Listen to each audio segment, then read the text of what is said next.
కష్టపడిన తర్వాత సుఖపడేవాళ్ళు వేరుగా ఉంటారు. సుఖపడటానికే కష్టపడేవాళ్ళు ఇంకోలాగుంటారు. కష్టపడిన తర్వాత సుఖపడేవాళ్ళు ఉన్న దాంట్లో సర్దుకొని, మనకిది ఉంది. దీనిని హ్యాపీగా తిందాం. ప్రశాంతంగా ఉందాం అని అనుకోని ఉన్న ప్రతిదాన్ని అడ్జస్ట్ చేసుకుంటూ తింటా ఉంటారు. అడ్జస్ట్ చేసుకుంటూ బ్రతుకుతూ ఉంటారు. కానీ సుఖపడటానికే కష్టపడేవాళ్ళు రోజంతా కష్టపడినా, జీవితాంతం కష్టపడినా ఒక రూపాయి కూడా మిగిల్చుకోరు. ప్రతిదానికి జల్సాలు చేస్తారు.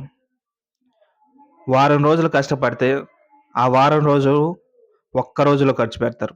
వారం రోజుల డబ్బంతా ఒక్క రోజులో ఖర్చు పెట్టి, తర్వాత మళ్ళీ కష్టపడుతూ ఉంటారు. లేకపోతే డబ్బులయిపోయినియి అనుకుంటారు. ఎప్పుడు కష్టపడిన తర్వాత సుఖపడు. సుఖపడటానికే కష్టపడకూడదు. సుఖాలనేవి వస్తా ఉంటాయి, పోతా ఉంటాయి. ప్రతి దాంట్లో సుఖం పొందాలి. డబ్బుతోనే అది సాధ్యం అనుకుంటే అందరికీ డబ్బులకు ఊరికే రావు. ఆ సుఖాలు డబ్బులున్న వాళ్ళకి సొంతం అవ్వవు. డబ్బులున్న వాళ్ళు కూడా బాధలు పడని వాళ్ళుంటారు. బాధలు పడుతూనే ఉన్న వాళ్ళు ఉంటారు. డబ్బుతో సుఖాలు రావు. అడ్జస్ట్ అవ్వటంలో సుఖం వస్తుంది. ఆనందించటంలో సుఖం వస్తుంది. ఉన్నదాన్ని ఉపయోగించుకోవటంలో సుఖం వస్తుంది. ఇన్ని ఉంటాయి.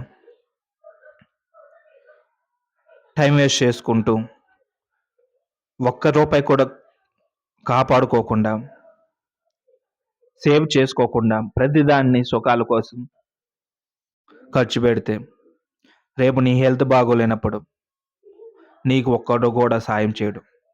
ఎందుకంటే ప్రతి రూపాయి ఆలోచించకుండా ఖర్చు పెడతావు కాబట్టి.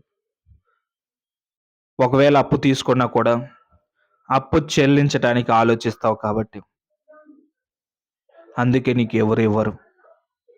నువ్వు ఖర్చు పెట్టే విధానంలో కూడా నీకు కొంత గౌరవం దక్కుతుంది. కొంత దక్కుతుంది. ఎక్కువ ఎందుకు దక్కదంటే, ఖర్చు పెట్టేవాడి దగ్గర ఎక్కువ జనాలుండరు. ఖర్చు పెట్టకుండా ఉంటాడు చూడు, వాడి దగ్గర ఎక్కువ జనాలుంటారు. వాడెప్పుడు ఖర్చు పెడతాడా? ఎప్పుడు ఖర్చు పెడతాడా? అనేసి. ఖర్చు పెట్టేవాడి దగ్గర మాత్రం ఖర్చు పెట్టే అంత సేపు ఉంటారు. వాడి దగ్గర డబ్బులయిపోయిన తర్వాత వెళ్ళిపోతారు. వెనక్కి తిరగకుండా చూసుకుంటూ వెళ్ళిపోతారు. వెనక్కి తిరిగి చూడకుండా వెళ్ళిపోతారు. అలాంటి వాళ్ళ దగ్గర నీ రూపాయి జారమాకు.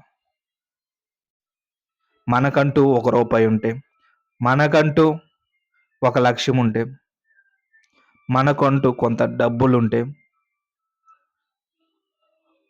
మనకంటూ ఒక నలుగురు వస్తారని తెలుసుకో.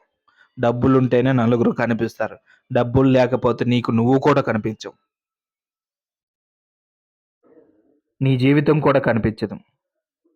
ఎందుకంటే జ్వరం వచ్చినప్పుడు, ఏదన్నా శుద్ధి చేసినప్పుడు, ఏదైనా అనారోగ్యం వచ్చినప్పుడు నువ్వు ఒక్క రూపాయి కూడా ఖర్చు పెట్టలేవు కాబట్టి.